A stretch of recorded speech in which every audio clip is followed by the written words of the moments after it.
rappelle que nous, descendants tout à la fois d'Amérindiens génocidés, d'Africains réduits en esclavage pendant 3 siècles, d'Indiens et de Chinois victimes de langagisme, de Syro-Libanais contraints d'émigrer, nous, fils et filles de l'esclave romain, 1848, de Luitelga et de Lumina Sophie, insurrection du Sud de 1870, de décembre 59, de l'OJAM, de février 1974 et de bien d'autres combats pour la dignité.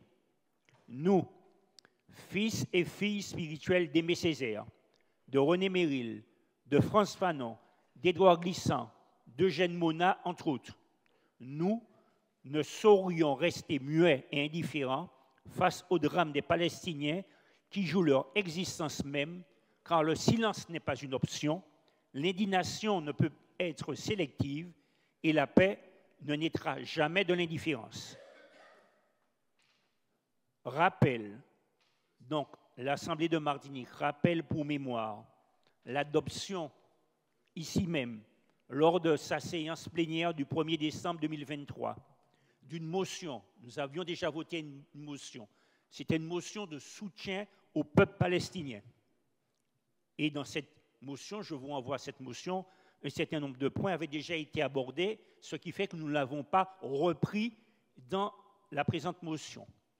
Réaffirme que la seule voie possible pour l'établissement de la paix dans cette région du monde passe par une solution politique basée sur la coexistence pacifique de 2 États souverains, la Palestine et Israël. Reconnaît, conformément au principe des droits des peuples à disposer d'eux-mêmes, droit fondamental dont le peuple palestinien ne saurait être exclu et dont il est privé depuis des décennies, au respect des droits humains universels et aux dispositions de l'ONU, l'existence de l'État de Palestine.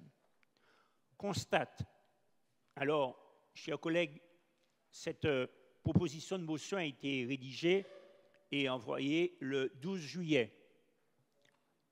L'actualité nous a rattrapés, et j'ai presque envie de dire fort heureusement, puisque vous avez entendu l'annonce du président Emmanuel Macron qui se met en conformité avec les déclarations antérieures et qui fait l'annonce d'une reconnaissance de l'État de la Palestine.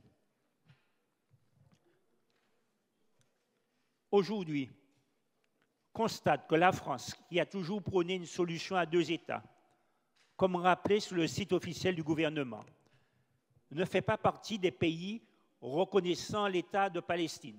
Alors, jusqu'à preuve du contraire, parce qu'il a fait une annonce pour la rentrée à l'ONU au mois de septembre.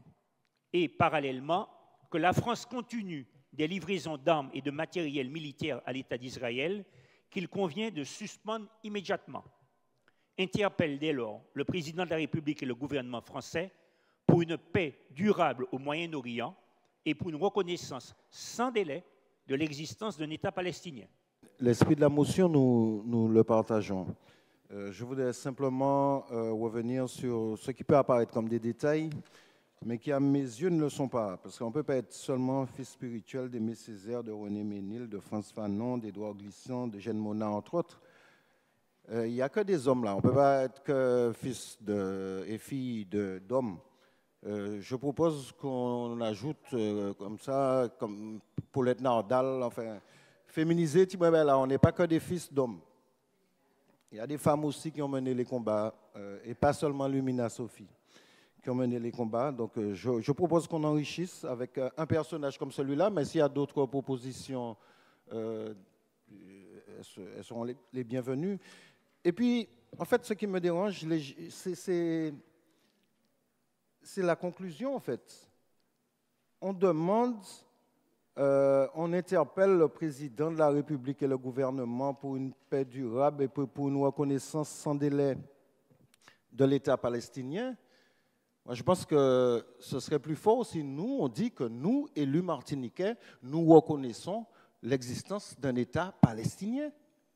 Pourquoi passer par le filtre de Macron? C'est-à-dire, ça peut venir peut-être en plus, mais c'est à nous, collectivité de Martinique, de dire fièrement, nous reconnaissons que le peuple palestinien mérite un État.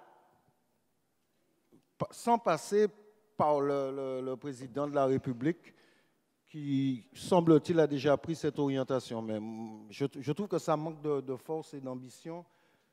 On n'est pas obligé de passer par Macron pour affirmer nos convictions, à mon humble avis.